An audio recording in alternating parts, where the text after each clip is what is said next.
And speaking of road work, the National Works Agency says it's closer to starting work to widen Constant Spring Road in St. Andrew, which is often a traffic nightmare, especially during peak hours. TVJ's Kirk Wright has that story.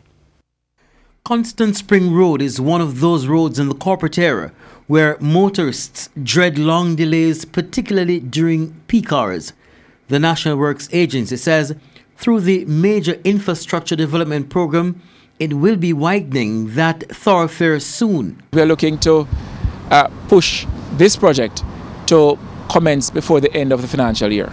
The Works Agency says it's acquiring lands to facilitate the road widening process, but not all business owners are willing to give up their lands, so the NWA is now going through the process of forced acquisition. Because these persons have not come to the table, or they are, reluctant to come to some agreement with the government as it relates to the land take. Mr. Shaw says some business owners resist giving up their property because they fear the likely impact of the road widening on their business parking.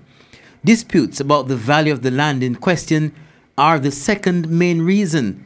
And then there's this. Some persons for many years would have been operating illegally, and now this a bit of work is going to force them into conformity with the law. Mr. Shaw says other improvements to the sewer and water system will take place during the road widening process.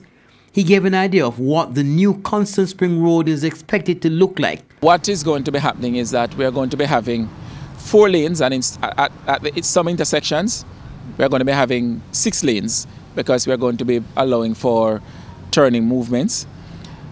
We are going to be having a median barrier that will allow or restrict the movement of motorists and pedestrians across the roads. We are going to be signalizing some areas that are now without signals. We are going to be upgrading some of the signals that we now have. Kirk Wright, TVJ News.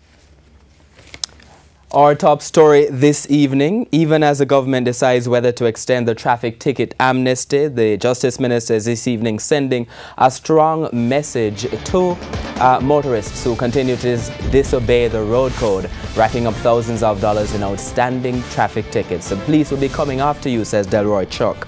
Still ahead, killed by a cow, a bizarre story out of St. Elizabeth. And in business news, a supreme surprise. The chairman of the Supreme Ventures Board calls it quits. We'll be right back.